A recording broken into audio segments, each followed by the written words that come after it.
हजरत हसन और हजरत हुसैन की पैदाइश का हकीकत वाक़या 3 हिजरी मार्च 625 के रमजान की 15 तारीख को अल्लाह रब्बुल आलमीन ने अपने पैगंबर मोहम्मद सल्लल्लाहु अलैहि वसल्लम की जान और जिगर हजरत बीबी फातिमा को उनके पहले बच्चे की पैदाइश का करम फरमाया।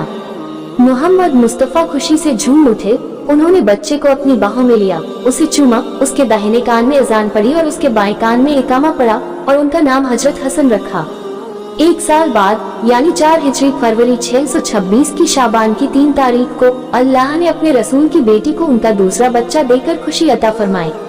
रसूल मुस्कुराहट और खुशी के साथ आए, बच्चे को अपनी बाहों में लिया, उन्हें चूमा, उनके दाहिने कान में अजान पड़ी और बाएं कान में इकामा पड़ा और उन्हें हुसैन कहकर पुकारा। इन दोनों राजकुमारों में से प्रत्येक का जन्म मोहम्मद मुस्तफ़ा रसूल कायनात के लिए बहुत खुशी का अवसर था।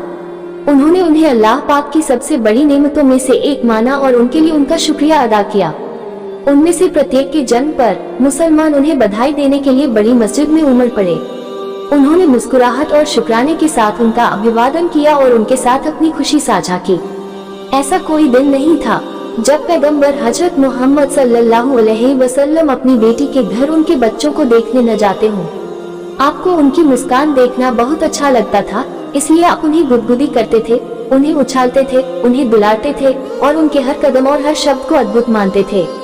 जब ये दोनों राजकुमार थोड़े बड़े हुए और चलने फिरने लायक हो गए तो वे अक्सर अपने घर से बाहर मस्जिद में चले जाते थे। अगर उनके नाना जान कोई उपदेश दे रहे होते तो वे तुरंत रुक जाते, उपदेश पीठ से उतरते, उन्हें अपनी बाहों में लेते, उन्हें वापस ले जाते, उपदेश पीठ पर अपने पास बिठाते और फिर अपना फरमान शुरू करते।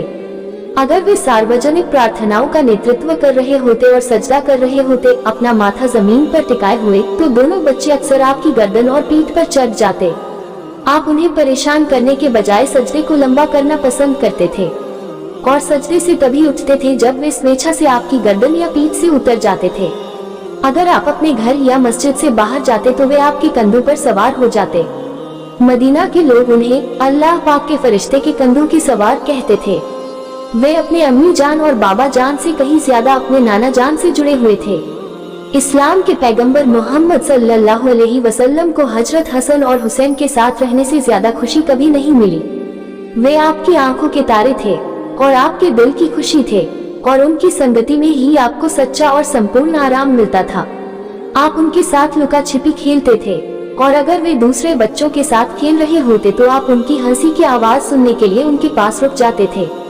उनकी खातिर आप राज्य के बेहद जरूरी मामलों को भी टाल सकते थे।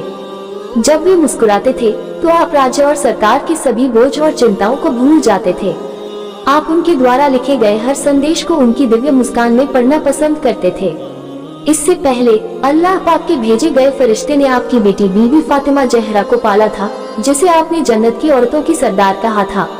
अब उन्होंने अपने 2 बच्चों हजरत हसन और हुसैन को पालने का जिम्मा उठाया, जिन्हें आप जन्नत के जवानों की सरदार कहा। उनके लिए उनकी शिक्षा सबसे महत्वपूर्ण थी और उन्होंने व्यक्तिगत रूप से इसके हर विवरण पर ध्यान दिया। उनका उद्देश्य स्पष्ट था, वह चाहते थे कि वह इस्लाम के बेहतरीन उत्पाद बने और वह आज आखिरत में भी रहेंगे। आपने अपने चरित्र को उनके चरित्र में ढाला और उन्हें अपनी उम्मा समुदाय लोगों के लिए एक आदर्श बनाया, जिसका अनुकरण उम्मा को समय के अंत तक करना था। हजरत अली और फातिमा जहरा की 2 बेटियां भी थीं, हजरत ज़ैनब और उम्मा कुलसुम।